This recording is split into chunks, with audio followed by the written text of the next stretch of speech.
please continue eating if you are. Don't worry about that. We're all family here. You can have a few snacks or bites while we go on about the day.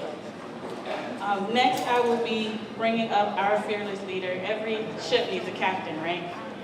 And we are lucky to have Harold Craw as our general manager and executive vice president. He will be properly introduced as he joins the panel, but I am going to bring him up here at this time. Thank you. I guess I can take this thing off.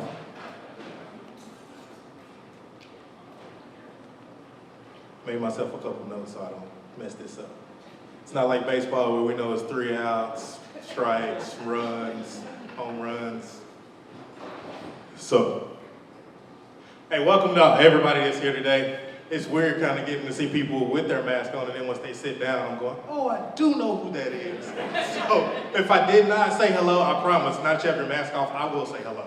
So, but thank you all for being here. As we know, this summer's been pretty interesting for us specifically in baseball. You know, I miss the sights and sounds. I just realized how much I miss the smells of 121 Financial Ballpark and our summer of baseball here with Jumbo Shrimp.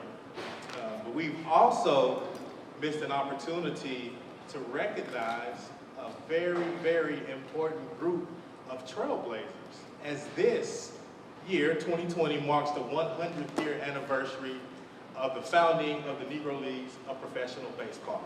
Not only did we lose a summer of baseball for the Jumbo Shrimp, but we also lost an entire summer and baseball season to recognize the great works and the things that these gentlemen had done in the past as well.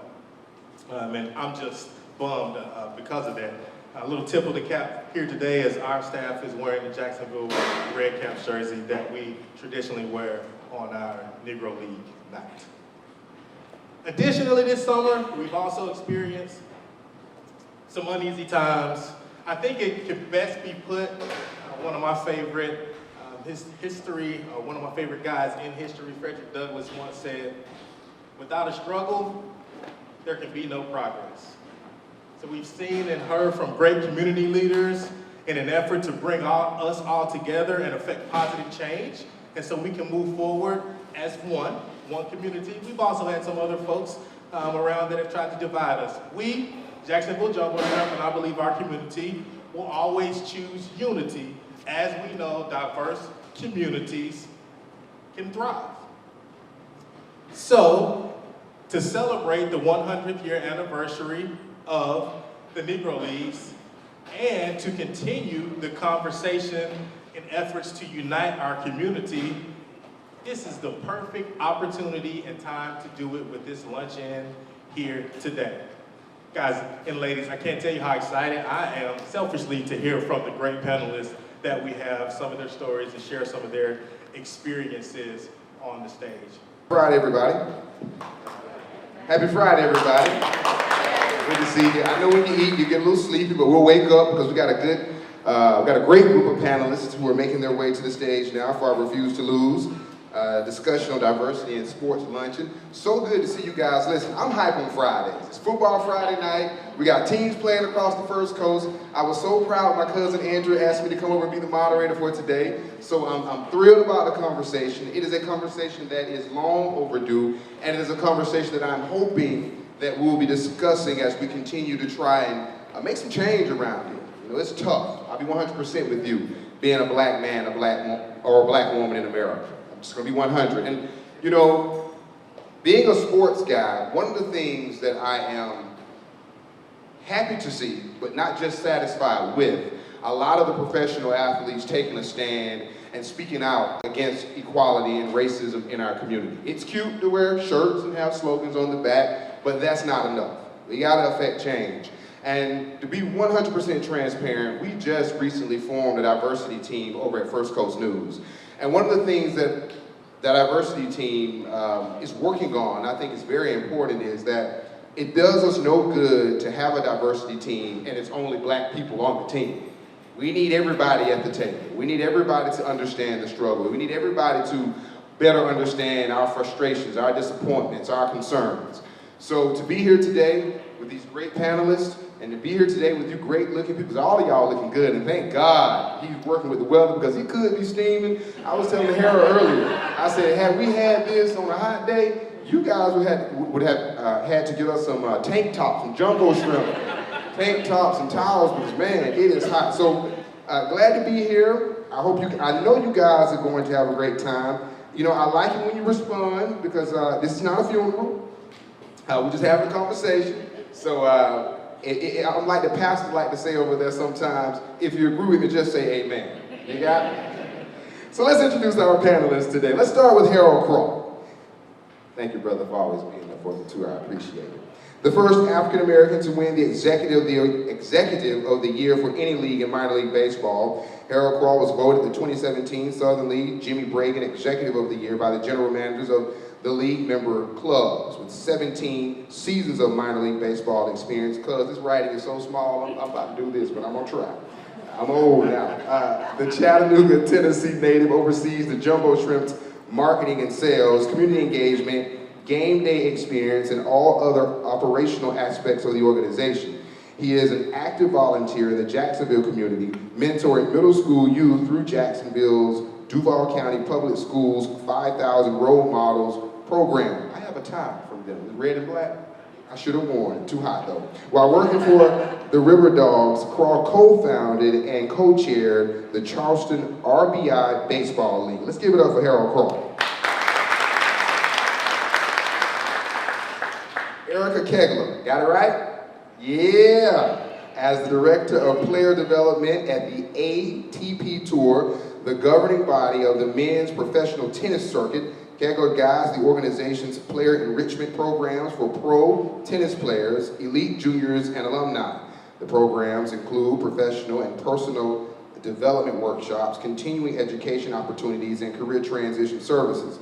A native of the great city of Jacksonville, who she earned her BA from the University of North Florida. Kegler has worked at the ATP Tour for more than 2 decades, holding a broad range of responsibilities while providing customized services for world-class athletes like myself.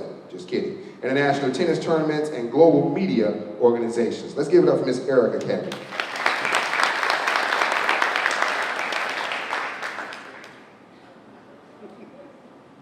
It's getting a little warm. All right, Marsha Oliver, my church member. How you doing, girl? Thank you for your prayers.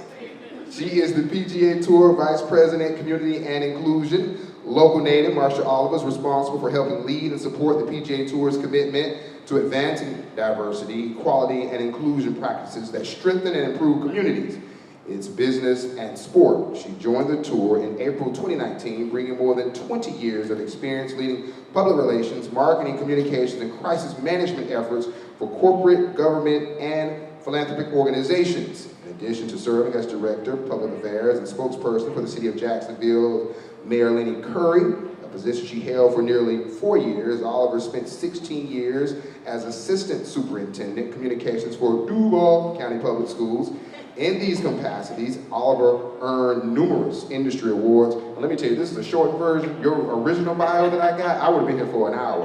And achievements and accommodations, including recognition as one of the nation's top education public relations professionals, Council of Great City Schools. Give Marsha a big hand.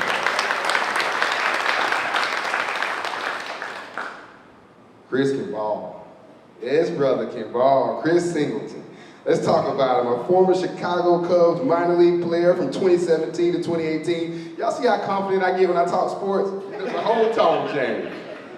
Chris Singleton is a nationally renowned speaker whose message of forgiveness, amen, following the loss of his mother, Sharonda Coleman Singleton, in the June 2015 Mother Emanuel AME Church tragedy helped galvanize the city of Charleston and the nation. He has presented to more than 50 organizations in 2020 alone, and has been featured on ESPN's E60, Sports Illustrated, CNN, The Today Show, USA Today, and eventually he'll be on my sports show. Thank you for receiving the invitation. His first book, Different, has sold thousands of copies and has been featured by numerous outlets, including the Obama Foundation. Singleton has also created the Love Thy Neighbor brand with a message of spreading love and putting an end to racism. Let's give it up for Chris Singleton. T-Neisha Tate, my new BFF from the Jaguars. Preached the word today. Local native T-Neisha Tate is one of the public faces of the Jacksonville Jaguars Foundation, which awards nearly $2 million annually for programs in Northeast Florida and Southeast Georgia that spotlight children and families, education, active duty, military, and veteran support, women's health, youth football, sports safety, fitness, and nutrition, and community, and neighborhood development. That was a lot of amens. The Raines High School graduate, and that's our game of the week this week. Raines and Camden County has helped the Jaguars Foundation implement NFL initiatives like the Play 60 Youth Nutrition and Exercise Program, while also partnering with NFL and other local philanthropies to bring, is this an abbreviation, LISC? Am I saying that correct? Okay, just want to make sure. And National Community Development Nonprofit to Jacksonville. Give it up for T-Neisha Tate.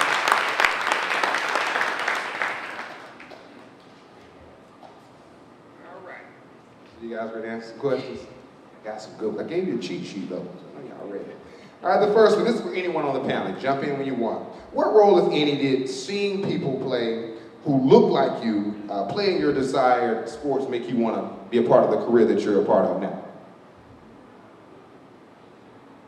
I'll start. So I studied at Florida State in the early 90s where the sports management program was under the communication school. So it was not quite as developed as it is today. It's a huge program today, but at the time it was a concentration under communications. It was only a handful of us, and as you can imagine, the minority representation, not many women, it was just non-existent really. Fast forward, I had an opportunity to intern with the Jacksonville Sports Development Authority under the leadership of Al Latimer. He was the executive director, and he was quite an inspiration to me. He not only gave me many tips, but he gave me the confidence to pursue a career in sports management. Fast forward, though, there are more examples. Oh, what I didn't mention is Al Latimer is a black man. And there are many other examples throughout my career. It's been 27 years at this point, and I mean, even on this stage, we have 3 Jacksonville natives educated at Raines, Reebok High School's north side of Jacksonville. So there's many examples of people who have broken barriers and excelled through their merit and their hard work. I'll add on to that as well, especially in baseball. I think I texted Harold this the other day. It's really cool to see an African American in a high executive role in baseball, especially minor league baseball, because we have some work to be done there. And so when I texted him, I hope he knows that I wasn't just joking, I truly mean it.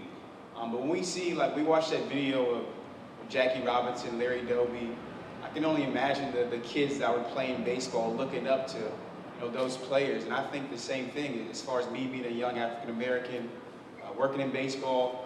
I think that way about Harold, so I just want to put that out there, and I'm glad you brought me in today. Appreciative of that, Chris. For me, man, I think it hit home for me when I got here to Jacksonville. I had the opportunity to sit at a diner on the west side with about 6 individuals. One I know is a former Negro League player, doesn't live here anymore as well, and I just got to develop and get a lot of history of Jacksonville and just understand what the culture was here. I've continued to try to learn and gain as much as I can, but it really was listening to those guys talk about their time that they spent playing on the field or running track or coaching basketball that really kind of made this mission and what we're doing in Jacksonville more true now than it even was when we first got here. So yes, definitely, but guys who played on the field and honestly probably dealt with a lot more discrimination than we are currently dealing with.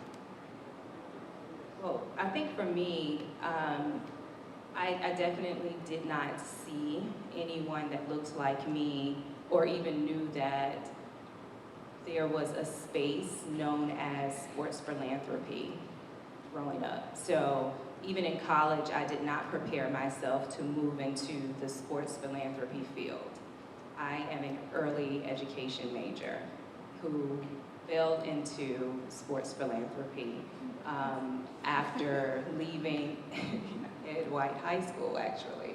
So I think it's important to me, and to not skip ahead into questions, but for us to actually let youth know, especially youth of every hue and every socioeconomic background, that the possibilities in sport extend so far past what they're used to viewing on the field or on the court. And just, it is a responsibility that is just really great. I think that's a great segue. Marsha, you get your time, I promise you, into this next question. What can sports teams and staff do to ensure that youth know that their role does not have to be on the field, and that there's a space in the front office for them regardless of their background or what they look like? Yeah, Chris, you know, I think that's actually the linchpin to refusing not to lose. I think when you look at golf, it is among the most exclusive sports, I think, throughout the leagues. And it's, you know, golf is really, I'd say, by invitation. And typically, that invitation is extended by an active or a current golfer. So I can't say enough about the First Tee organization, which is a nonprofit organization, and those folks are here with us this afternoon. But they were founded 20 years ago for the purpose of introducing the sport of golf, inviting youth to the sport of golf to learn not just golf lessons, but life lessons. And I think the First Tee model, and you know, Chris, you mentioned about, you know, from different backgrounds, I think they're built on the premise that, you know, youth are not a product of their environment. They are a product of their expectations. And this is an organization who works really hard through the core values and the programming that they offer to ensure that kids understand. They may not be expected to be Lee Elder or Tiger Woods or Harold Varner, but they can be Drake Mosley. They can be Commissioner Monahan. They can be George Franklin. I mean, so the reality is for us to ensure that we create those opportunities.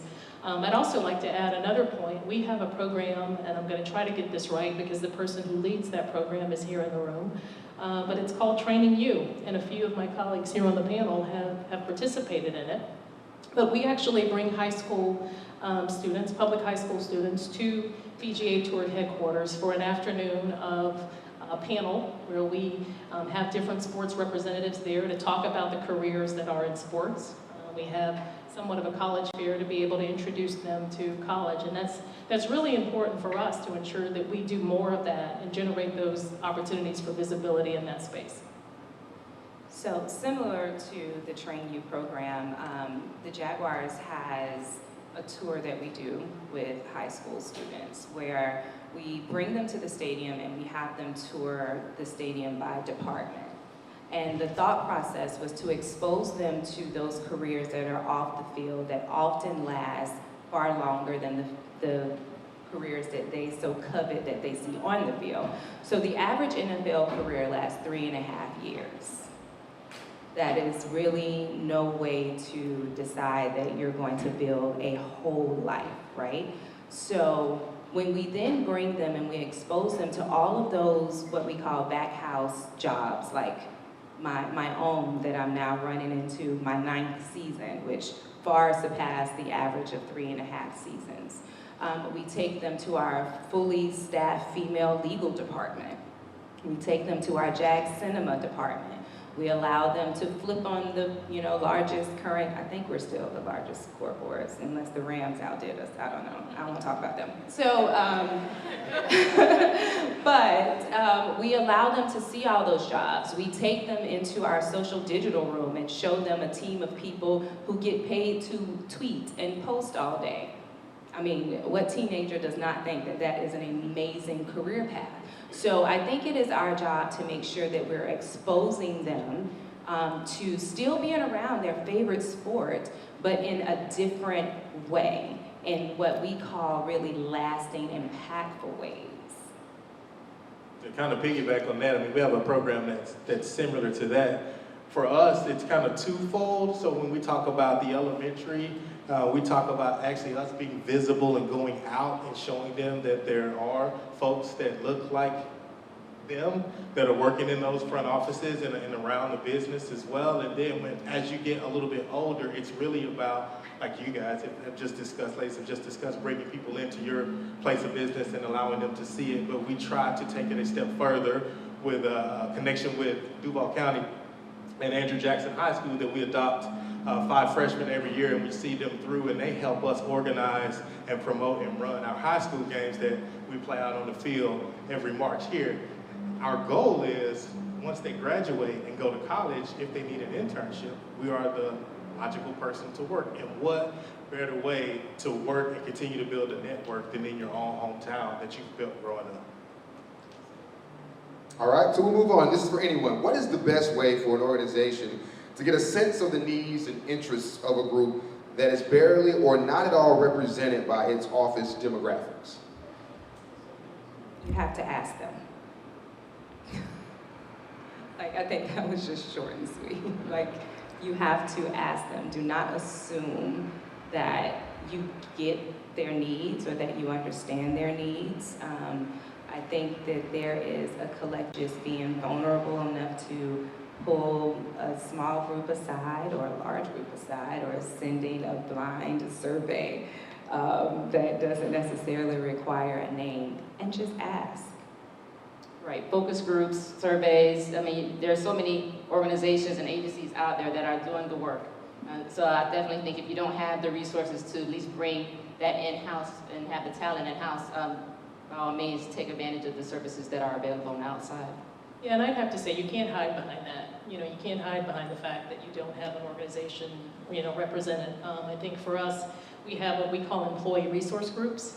And I have learned since joining the PGA Tour that they're pretty common across many corporations. But, you know, these are groups, we have 5 of them, and they represent everything from women in leadership to core and multicultural opportunities, military as our honor group, LGBTQ. So it's a way for them to be able to inform our management, our human resources departments on different things that are important to employees in those groups. I think what's critical about that is those groups need to have access to senior leadership. They need to have the support. They need to be able to offer ideas, recommendations that result in policy changes and very tough conversations and difficult decisions. And at the tour, we've had the good fortune of really seeing some very great work come as a result of the advocacy and the leadership of our resource groups. Yeah, I quickly want to do a quick challenge to people, because in these resource groups, a lot of times when I go to a company, there's always somebody that says, hey, well, Chris, I don't want to be the token black person that has to tell everybody, you know, what we feel or how we think. And I think we should shift our perspective on that. So instead of saying, you know, I have to tell them how we feel, you can say, I get the opportunity to teach people. A lawyer actually with Volvo USA, I just spoke to their company, and she was always like, man, Chris, I'm sick of being the person that has to say, oh, this is the way we feel. I said, well, why don't you say, you know what, I'm glad I get to teach them. I'm glad they're asking me. So I definitely want to challenge you guys that are in the minority demographic or whatever you want to call it, to say, you know what, instead of saying I have to tell them how it is for us, you say I get the opportunity to teach them, because they do need to learn. Good stuff, good stuff. So anyone again, in a time where people, especially fans and sponsors, are sick and tired of lip service, what are some things your team or league are considering around the area of social impact and social equality? So did you say lip service? Wow, that's not a church word at all. Nope. You know, I'd have to say, so when we restarted our season, it was in Fort Worth, Texas. It was a few miles away, and actually the same week in which George Floyd was being laid to rest in Houston. And one of the things that we did is we reserved the 8:46 a.m. tee time and did a moment of silence every day throughout the week-long tournament. That was an opportunity for us to bring attention, as well as ensure that our fans and those watching knew that we really cared and shared the anguish that our country was certainly feeling. Just last week, we actually sponsored a golf tournament in Minneapolis, the very epicenter of where all the racial reckoning started. The golf tournament, which was simply a community-based one, it was called Be the Change, and what it did was it paired community leaders with those who were in charge of civic organizations. So we had the chief of police who was paired with a black-owned business. And the purpose of that was to be able to encourage dialogue and conversation among groups that don't happen. Now here we are in Ponte Vedra Beach, Florida. What do we know? Why should we care? People, many may think. But it's important for us to be able to really help and encourage and support that. And the Minneapolis Foundation said that not only was it a successful tournament for 4 hours, but it was really the balm that the community really needed for healing.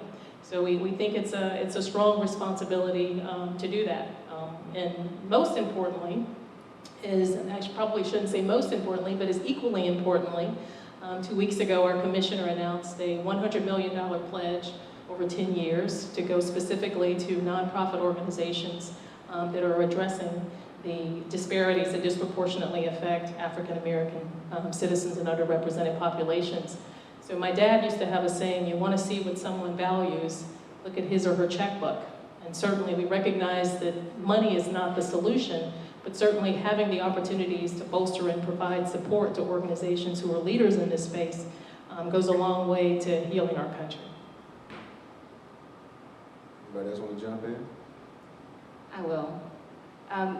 Sports is in a unique space where we can actually affect change. And global brands definitely have a responsibility, a growing responsibility to have a leadership in society. We were at the beginning of the pandemic when we introduced a program. It was a digital program called Tennis United. And just to give you guys a little background, I work for the ATP, that's the men's governing body, but the WTA is a separate organization. We do have joint events, but typically it's 2 separate governing bodies. But during this period of no tournaments, we had an opportunity to work together on many different projects. And on this particular one, it was a digital format. Each week we had a different topic. It was led by one tennis player from the men's side and one from the women's side. And I'm not sure how they came up with the topics, I'll admit, but I will say it felt very organic. And they talked about gay pride. Another week, Black Lives Matter, mental health and wellness. For us, it demonstrated how we could continue to brand opportunities for unity, equality, just inclusiveness. We haven't really had many examples like that in the past, but I know that the men and women are looking to do more things together, and I think that's a wonderful thing. All right, Marsha, this question is specifically for you. You are a seasoned professional, as I read in your bio, with experience in a variety of senior leadership roles. What advice would you give to Black middle management women who are looking to transition into senior leadership roles? That's part 1 of my question. I'll let you start to have a second one. Okay, did you all hear seasoned? In case you don't know, that's a nice word for old, by the way. And I embrace that. I have earned every single one of these gray hairs. I'd probably say the best advice that I would give in terms of looking to transition into senior leadership is to choose, not chase. I think a lot of times when we are looking to advance to that next level, we are looking for the manager title, the senior manager title, the director, the senior director, the vice president. We're scanning to see what opportunities are there. And we become so keenly focused on that that I think we really fail to really look at the opportunity. I think we should be as equally focused on whether or not it is a job that's aligned with our beliefs, our values, our priorities. I think even taking a look at the employer. Is it an employer that values you if it's your current employer, or is it an employer that values and demonstrates the importance of diversity? So I think it's really important to be very selective and discriminating about those opportunities and not chase the title. I can tell you that I did that once in my career, and I was gone in less than 2 years and was terribly miserable. So certainly from experience, I will certainly say choose, not chase. Part 2 of my question. What have you learned about how to navigate as a Black woman in spaces in which there are not a lot of other Black women? So how to navigate? So I have a mentor who I have had for 22 years. And she gave me a bit of advice in my career, which we call the ABCs of survival. A, authenticity is absolute. B, believe that there is enough sunshine for everyone. And C, courage over comfort. A, authentic. You have to bring your whole self to work. It's very easy in those environments. We have a tendency and a tug to bring only those parts that blend and conform. And I'm going to say no. Bring your Bible to work and put it on your bookshelf. Wear your hair during the week the same way you wear it on the weekend. Live your truth, because it's too hard and it's not sustainable to do anything else. B, believe that there is enough sunshine for everyone. So when we look at statistics, women represent 50% of the workforce, but only 5% of CEOs of Fortune 500 companies. You layer on Black women, we have the largest gaps in economic wages and leadership representation. And in that type of environment, there's a notion that there are very few and limited opportunities for women. And so we tend to jockey for that one seat at the table. Pick me, pick me, pick me. And I think what's critical and what's really important for us to do is that if we earn a seat at the table, we need to be there advocating for other seats at the table. We need to bring our own chairs to the table. And when we do that, and we eliminate the notion that women are a limited resource, then we will find that we will have a larger table of diverse experiences and voices there. And C, courage over comfort. I think that's pretty self-explanatory. But it's U.S. Secretary Madeleine Albright in her TED Talk does a wonderful way of highlighting this. And what she says is, of course, she shows up for her very first Security Council meeting of the UN. She's one of 15. She's the only woman. She takes her seat there. She's sitting there as we do so many women in our reluctant ways, and we say, oh, will I say something intelligent? Will they like me? Oh, I gotta make sure I sound smart. And so she said, while sitting there, she had an opportunity to get a glimpse of the sign that was in front of her. And that sign said, United States of America. And she knew that if she did not bring her voice or say something that day, then the voice of our country would not be represented. And I can tell you, certainly for me, I am reminded of that often when I am sitting in meetings where I am one of few or the only, and I am reluctant to say something. I have to remember that if I don't say something, then my voice and the voice of others who look like me and work like me will not be represented.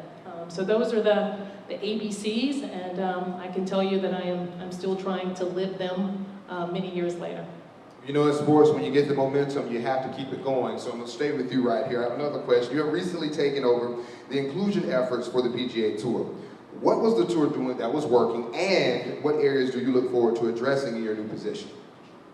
So the beauty of my role is that I get to work with 1,000 employees, over 1,000 employees. We all share the responsibility of equity and inclusion, leading with our Commissioner, Jay Monahan. I am privileged to have the opportunity to help facilitate the work that began in 2014. In 2014, the tour adopted a strategic plan that was very specific to diversity and inclusion. That plan was very much internally focused. It talked about specific data points, looking at employee data, looking at our hiring practices, looking at our leadership teams, looking at our policies. And so the commissioner last fall convened a group of us. There were 8 of us, and we're called the Inclusion Leadership Council. And we were charged with taking a look at our progress to see where had we gone over the past 5 years.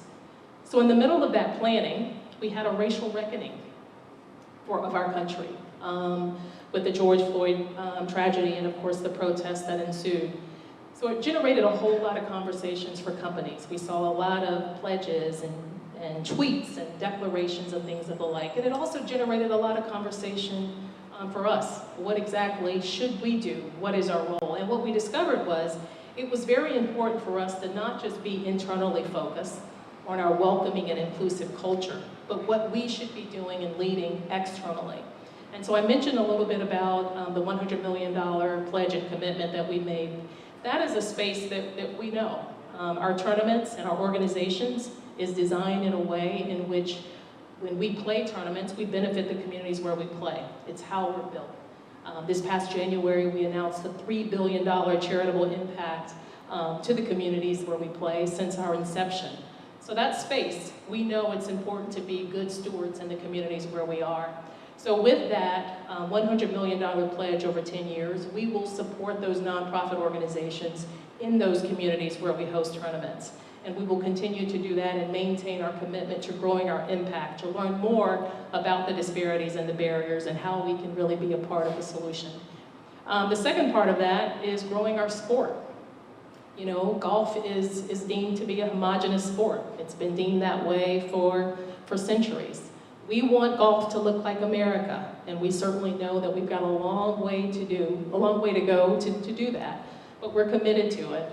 There's an organization called the Advocates, Professional Golf Association, the Tour. We are forming a deeper relationship with them. We've been with them for about 7 years, but they were formed in 2010, and their entire purpose is to diversify the sport of golf. So in addition to providing financial support, access to our tournaments, we're also going to work with them to identify the top Black collegiate players who've met their eligibility, provide them the funds to be able to go on that tour. When they finish that tour, they will receive a scholarship onto our qualifying school, as well as our preparatory programs to put them eventually on the PGA Tour, and we're really excited about that. Working with HBCUs, that's a big part of that as well. We have, I think, 32 African American coaches of all the Division I, II, and III leagues. That's a very small number. We feel like we have a responsibility at that level to be able to help grow and improve the offerings at HBCUs that can really attract competitive players. I can't say enough about First Tee. I mentioned them already. Certainly working with them very closely and how they are going to build upon the work that they've done in disadvantaged communities. Building a DE&I plan where they're in the Title I schools, where we have students that are on 70% or more free and reduced lunch. Where are we engaging with youth in those specific communities where they're economically disadvantaged? And the final piece is growing our business. I talked a little bit about how we began in 2014, internally focused. We know that's very important. So our hiring practices, in 2014 we did an audit of the departments and those that had the least diverse representation in those departments. We will now do our recruitment efforts at HBCU specifically with those programs. When we look at agronomy, we don't have a diverse representation of people in agronomy. Golf design, how are we ensuring that we are really targeting our outreach to be able to help diversify those? Diversity supplier and vendors, golf is an $84 billion industry. We want to make sure that we're driving the economic engine that really supports the minority businesses. So I've got a lot to be excited about, but I've got a lot of great people working with me to get this done. Chris, you are known for your love is stronger than hate motto. It is a motto that we can definitely use during these trying times. Can you talk about how that motto became a mantra for your life? Yeah, well, I would say it became a mantra because I said those words at a press conference right after my mom was killed. It wasn't like I had some big plan about what I'm going to say. My chaplain at the time, we prayed about it, and not to turn this into a sermon or nothing like that, but we prayed. I said those words, went to sleep, barely slept. But when I woke up, those words were everywhere.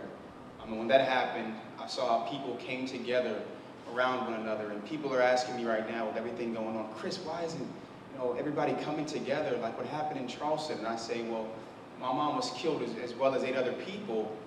There was no question about what was right and what was wrong. Everybody knew that was wrong. And I think right now some people are questioning things for some reason. That's a whole other topic. But when I said love is stronger than hate, simple words, and now I've seen that when I talk to somebody about my perspective, I can't automatically go and bash them over the head about theirs, right? If I do that, they automatically shut off their ears, and nothing gets done. So I guess when we talk about love being stronger than hate, I want to hear your story before I hear your perspective, because that's going to give me some insight about what you think about and the things you believe. So I just want to bring love and unity to people, and that's where that mantra came from. You're unique to this panel because you are the only one, besides myself, just kidding, to have played professional sports. In your opinion, what kind of programming can major/minor league baseball implement or improve upon to address some of the things you experienced as a player? Yeah, so I was in the minor leagues. I gotta make sure I put that out there. Minor leagues. That means I You don't. were a pro. Yeah, I don't have 20 million in the bank though. I gotta put that It's coming. Not yet. But no, so I was fortunate enough to be drafted by the Cubs. The Cubs have a great organization.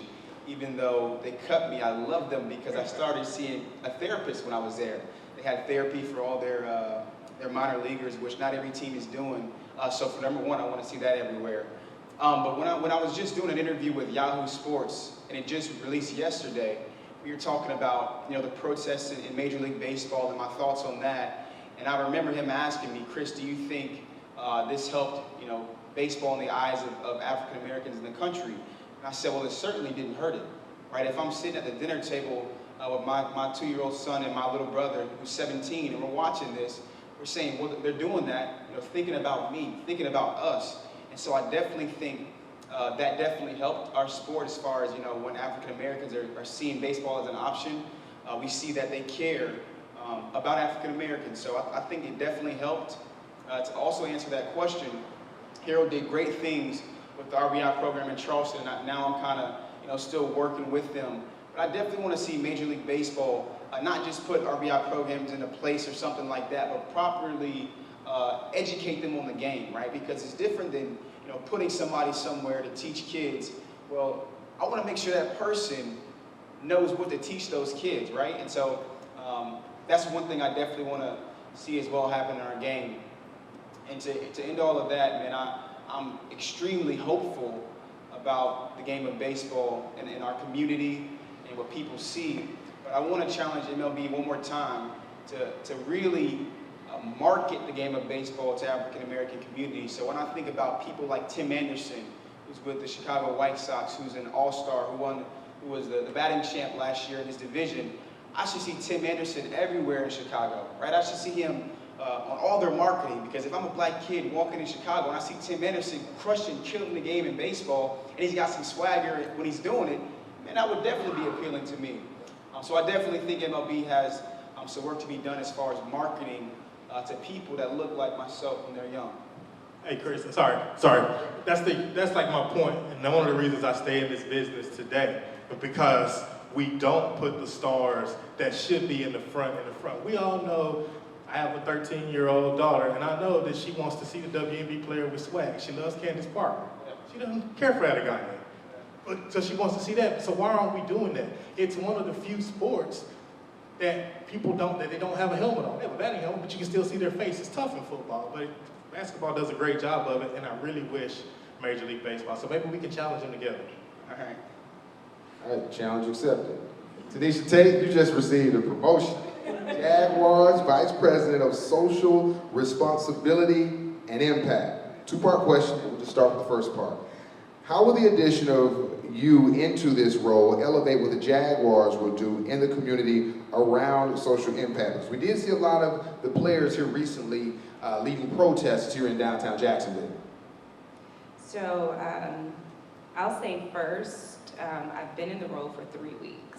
So in these 3 weeks, my goal has been to temper everyone's universal expectation of change. Yes, so that has been goal number one, is just to unpack my boxes in my new space. But the goal for this is to, number one, from the Jaguars aspect, I think like everyone else, with the world stopping and us being forced as a community, as a world, to look at what's been universally happening in marginalized and underserved communities since forever, insert date there, right? So with us now being forced to look at what was happening, it also kind of, I think, individually across households made people stop and reevaluate where they were. And if you were a captain of your industry or a leader in your organization, I think it also made you stop and wonder where your organization was. And the Jags were no different. And the role that really I had been doing throughout my tenure there, they just came to the realization that they needed a dedicated person that was not caught up in a little bit of Inspire Change, which is of course the NFL's social justice platform name, that wasn't just doing a little bit here and then doing youth football there and Play 60 there. I see a whole bunch of my Play 60 folks sitting out in the audience right now. So it wasn't just doing like honor rolls here, just a dedicated person to stop, dive deep into how we really affect change on a systemic level, but how do we also push ourselves as an organization, right? I think everyone got a chance to read Shad Khan's op-ed, which was very impactful, and it was a lot of statements in there that were awesome. So now this role will make sure that our organization is held to all of the statements and sentiments that were put out, not only in the op-ed, but the things that we have internally wanted to make sure that we were doing to support our community.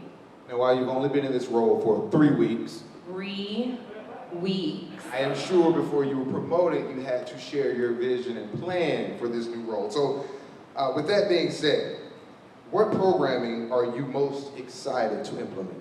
So the teacher in me is really excited about the education process.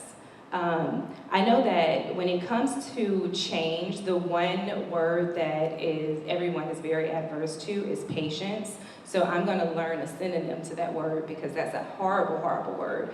But there's a process in all of this, right? So we have adopted the mantra at our organization of listen, learn, and lift. And so before you can begin to really evoke any change on any level, regardless of that we're talking about socioeconomic gaps, education reform, police, community relations, regardless, you have to, number one, listen to the community that you are going to be working with.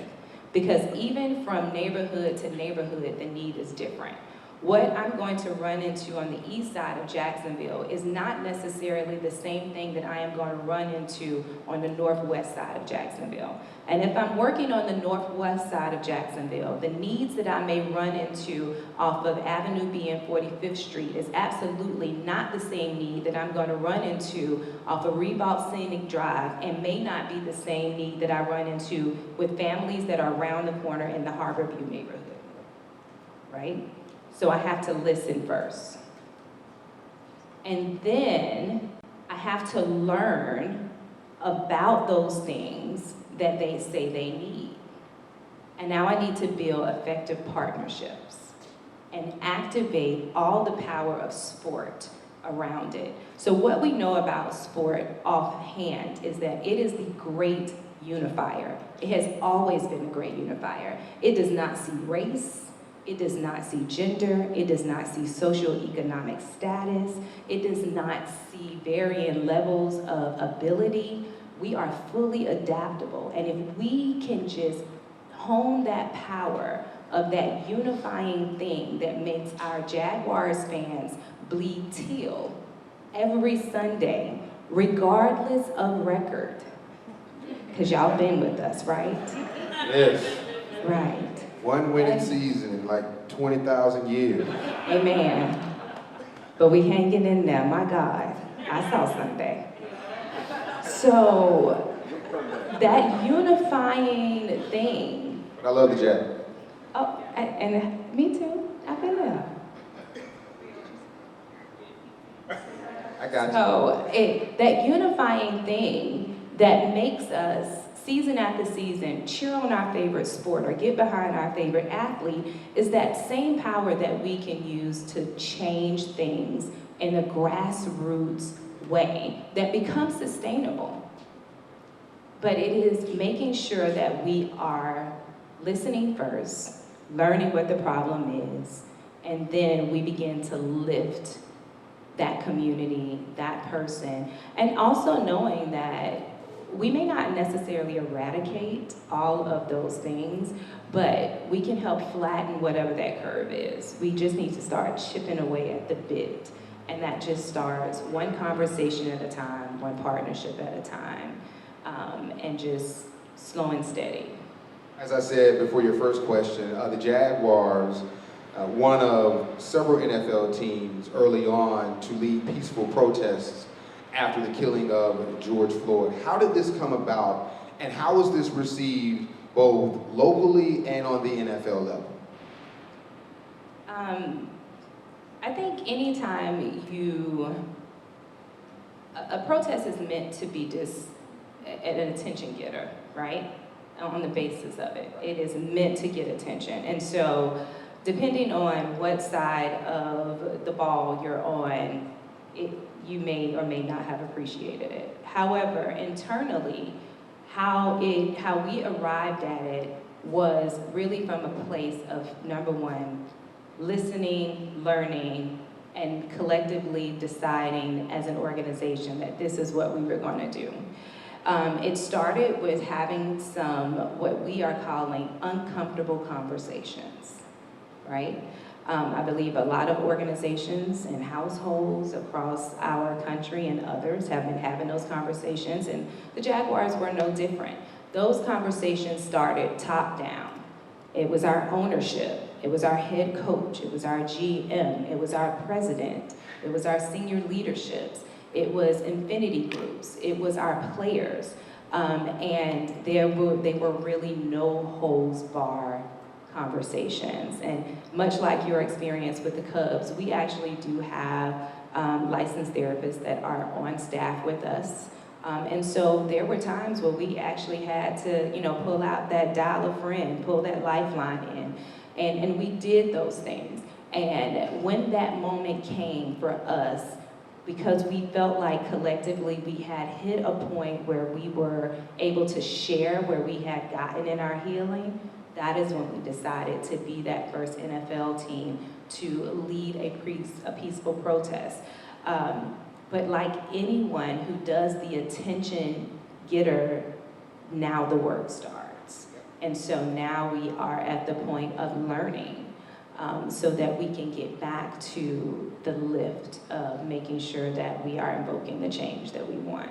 And I feel like in conversations with Doug Marone, you guys are really serious about invoking that change. We are really serious. We have actually already started a series with our players. So our head coach has actually given us an hour a week of players' time, where we're bringing in everyone from members of the Players Coalition to other national speakers to go through all of the things that our players are interested in. So we've partnered with Rise to Vote to come in and go over basic civics, how to get registered to vote, to help them register whether they're here or whether their actual home address is in another state, to help them keep up with deadlines across the board. We brought them Players Coalition and Anquan Bowman in to talk about qualified immunity. What does that look like?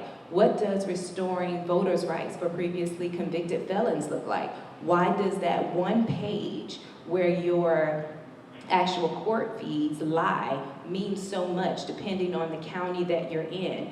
There is an education to it that you have to lean into the process.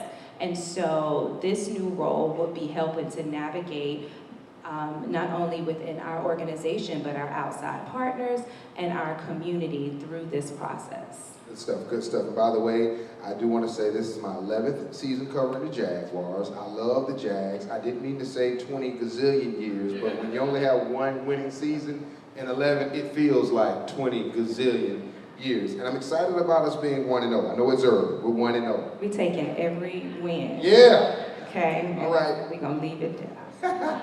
Erika, in your global role, you have likely witnessed players from various nationalities express concern for societal ills for their respective countries. Has that shaped your player enrichment programming in the past? And also, do you think it will shape your programming in the future? Thanks for asking.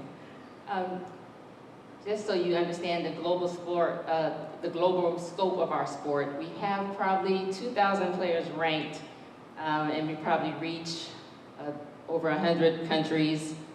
with those players. And then we have 64 tournaments that covers over 30 countries. So it is a very diverse mix of tournaments, athletes.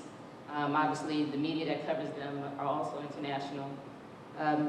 What we try to invoke to our players that they must be authentic, but also prepared.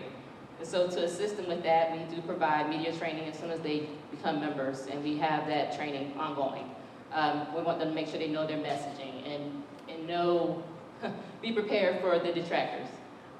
We also offer social media. Obviously, this is where everybody is living. No one has to wait for a press conference. They have access to their phones. They can let you know how they feel. But so we try to make sure that they understand the power of social media, how to use it effectively and also responsibly. We have spent much time on philanthropy and giving back.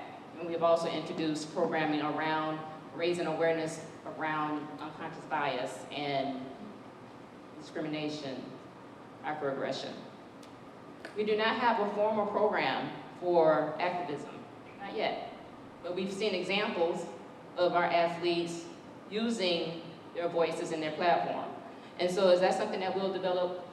I'm not sure just yet, but after listening to some of these things, I think there is space for us to introduce programming. But what I do believe is that we have resources available to our guys. If we have an individual who came to us and says, hey, can you help us or help me find my voice or help me amplify my message, I know we have resources in place that can help them. Very quickly, we've seen some pretty strong support of Black Lives Matter from Coco Gauff and Naomi Osaka.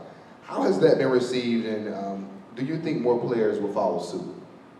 Interesting enough, before the media picked up on their activism, right after George Floyd incident and the world taking notice of the injustices, a lot of our players were also impacted. Not American players, all of them, many international players. We had exhibitions because we weren't working.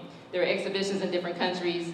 Players, they donned their Black Lives Matter shirts before tournaments. In Great Britain, we had an exhibition and it was all countrymen, and they actually kneeled before the start of the matches, which kind of touched me. But I would say that Coco Gauff, she's 16 years old from Delray. She was able to use her message. She talked off the cuff, but it was so passionate, and she could express how she felt after 16 young years, what she's witnessed and what she's not happy about. Same with Naomi Osaka, born in Japan, raised here in the United States by a Japanese mother, Haitian father. And she's only 22 years old, but she took the courage to step out from like I said, it's a global sport, so everyone's not going to necessarily agree or even understand what her concern was. But when she made the choice to not compete in a tournament, it was in New York City, just before the US Open, she chose not to play in her semifinal match. Now this is after not playing for 6 months. So that's a sacrifice. She had not played any professional sports, so your income is stopped. But she said, right now tennis is not the focus. That's not where my focus needs to be. And in response, the tournament said, we're not going to play tomorrow. So we had a work stoppage. So you asked about support. Obviously, the media has been very kind to these athletes, but more importantly, it's important that our organizations support our athletes in their efforts and want to help make sure that we get the messaging out, make sure they understand. Because everyone, trust me, everyone didn't understand why we were stopping. But it was a very bold statement, and I'm very proud of those young ladies. They're leaders. Harold, unfortunately, you're going to have to go through what I go through every day in a newscast. An hour and 90 minutes, and when it gets to sports, we're out of time. So we're going to open up the floor to questions, and hopefully someone here will have a question. You handle it a lot better than I do. But hopefully someone in the audience has a question for our fine panelists, and raise your hand and ask your question. Go ahead. Not all at the same time. Harold wants to answer something. No? Oh. Did I say anything? Okay, go ahead. From all the organizations in Jacksonville, and understanding that sports has a voice here to facilitate change and to be leaders, how can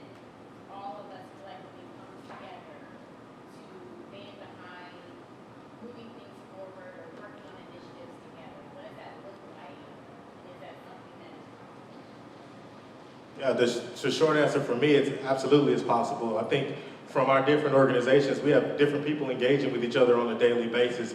I don't think we've ever formalized it and done it in a way. I mean, for me, one of the eye-opening experiences for me in trying to figure out what we can do here was training you, that I got the opportunity to attend. And so seeing what the PGA was doing there sparked me, well, I maybe should be asking these questions of our other organizations. And just hearing up here, I'm more of a spectator and watching you ladies and Chris today than ever, and so I just have mental notes that I need to make sure I get down on paper. But absolutely, we just need to formalize it and move us forward. I think we're all thinking the same things. We just haven't come together and said, all right, we're going to move forward as one. Anybody else?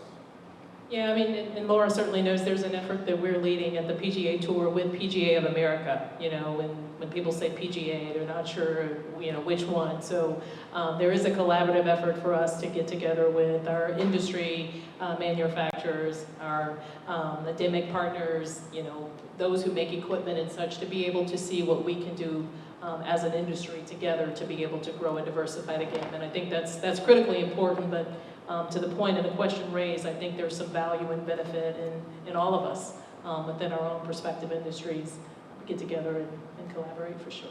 Harold, you are the only African-American general manager, now executive vice president, across 160 teams under the minor league baseball umbrella. How has your experience changed you as a professional? And I could talk forever on that. I think You got 2 minutes. I'm good at it. Give me 90 seconds.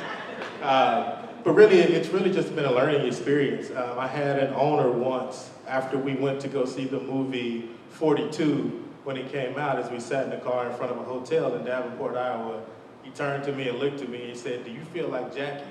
And I think until that moment, I never really felt the weight of the world on my shoulders. And so ad nauseum, my dad and I have this conversation about making sure that you do what's best for Harold and making sure that you're not carrying the burdens of everyone else. And so as long as we continue to do that, I continue to do that, and we continue to do the great work here, I know that message will continue to move forward. More importantly, how can we get the next African-American general manager of minor league baseball? Read my mind. That's the question. What can we do so that we can have more African-American GMs after you? And so I will say that minor league baseball had begun something. I don't know if it will continue. Obviously, if you guys know that there are negotiations going on between minor and major league baseball as to how to continue and move forward. But minor league baseball has a diversity committee of teams and folks from across the country, and they've started programs, i.e. the FIELD program, which is an acronym for Fostering and Inclusion and Exceptional Leadership Development, for a group of people that can learn, and they're predominantly from historically black universities, and we try to pull them in and hire them full-time. I have one here. Raise your hand, Devin. He is a product of the MILB FIELD program. So the more that we can do that, I think the better off this game can be. And it's really about, Marsha, you said, it's about the senior leaders and us giving access to those middle managers and those that are coming in and being able to have that dialogue back and forth. Good stuff. Did anybody else have any questions? Go ahead. Chris, as a cheesy fangirl, saw your wedding online.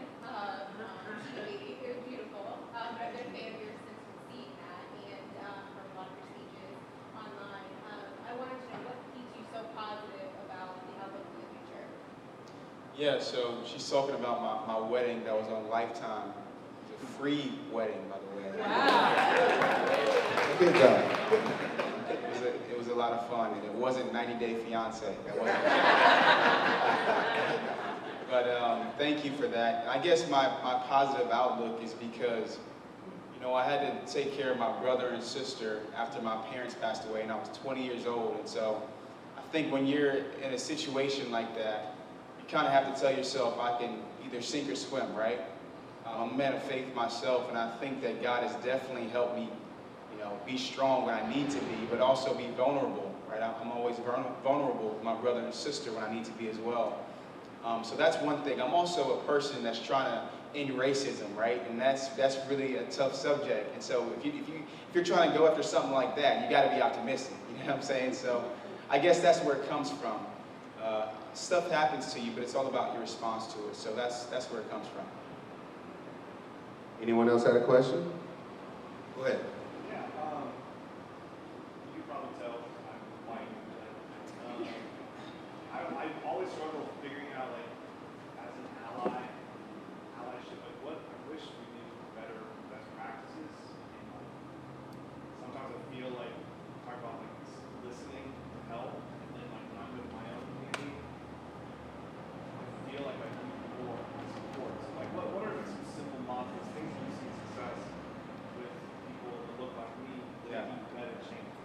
want to answer this because this is the number one question I get from audiences after I share.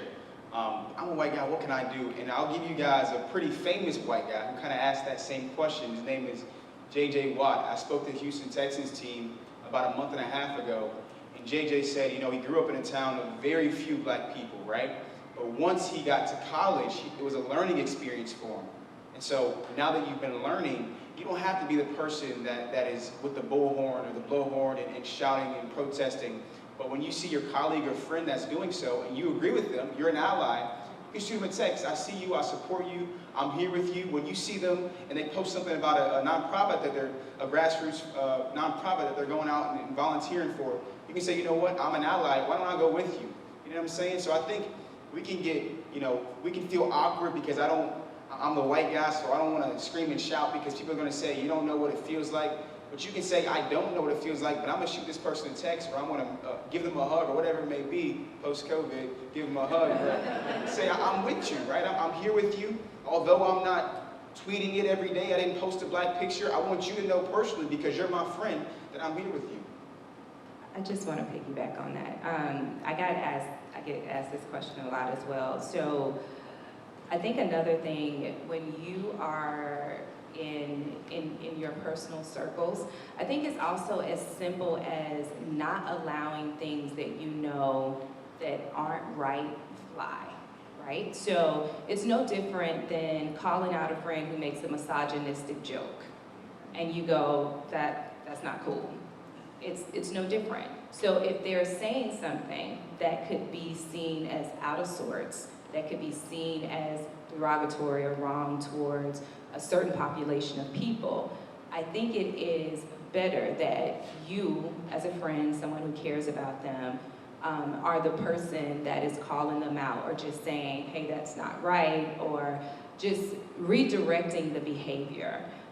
And that in itself is so helpful, and it's just as impactful and powerful as making sure that you're checking in with that friend and sending that tweet or saying, hey, I see you. I don't expect for every ally to be as bold as to go to a protest or stand out on the corner. I don't expect that. There will be allies that do that, and you are welcome. Like, hit me up, I'm out there.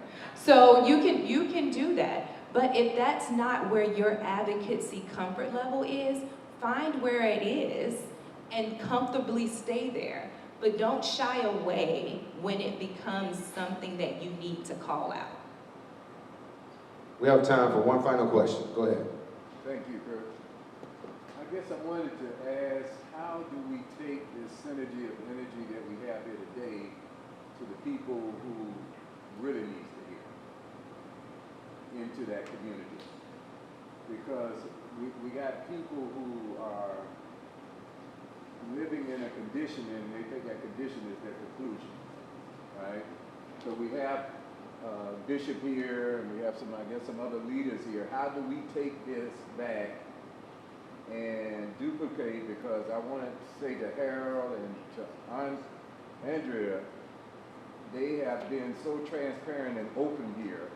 So they just blew us away last year with the reins and reball. Some of the kids would have never been able to play in a facility like this unless they've been in your shoes at Charleston. So that's why I remember you from that. I'm trying to figure out where I knew you from that. After your mom had passed and they did the interview with the baseball team and all that. But how do we, Andrea, get this not only to the community, but get to the intelligentsia side of our community in terms of our fraternities, sororities, Masonic families, and all these other people who, for whatever reason, maybe can't get a grant downtown or can't get any other thing. I'm hearing all this 100 million, 200 million. How do we get that back to those folks that are working with our youth, that we can cut some of the crime down and the killing that we're seeing, that the superintendent can't sleep at night, who was here today, right, because of that, or we got, am I correct, Superintendent, that Rains and Lee will not play? No breaking news, no breaking news. No breaking news. There was something about, Not this year. Not this year. Yeah, not this year. Well, because of crime. So how do we get to those people to say that your condition is not your conclusion? for life?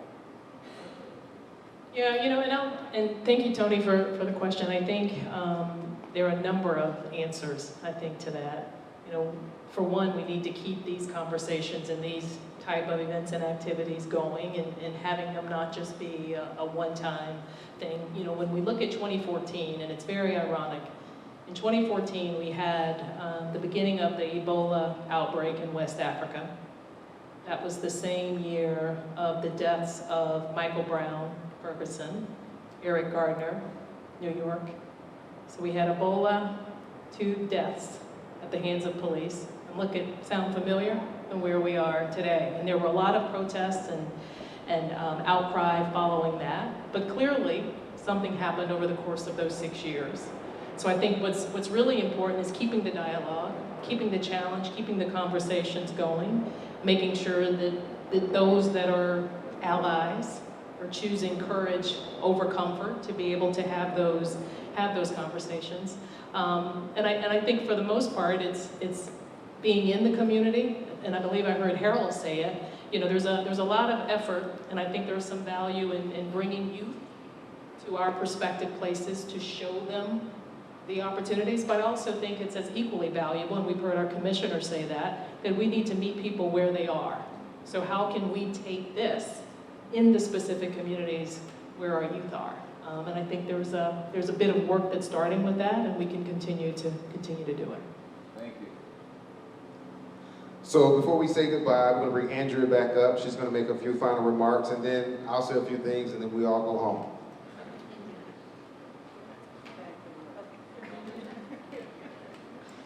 And I'm actually throwing Chris off because this was not on the script, so I'm sure he's looking crazy. But I did want to present a bit of a joke from the Jumbo Shrimp. We like to play jokes on people. You did mention a couple of times in your beginning remarks about needing a Jumbo Shrimp tank top. Yeah. And so we do have Brennan Early, who oversees our merchandise, and pointed out that we do indeed have a Jumbo Shrimp tank top. And so I present that to you from the Jumbo Shrimp family to let you know, as the theme of today was listening, that we did listen to what you said. And next time we ask you to come back, because I'm sure that we will expect you to wear the Jumbo Shrimp tank top. But no, Chris is going to bring us our final remarks, so thank you so much. This is why she's my favorite cousin. Thank you, girl. And perfect time, because I got back in the gym this week, so when I come back the next time, I'll show my gun. May have a gut, though. I won't eat right.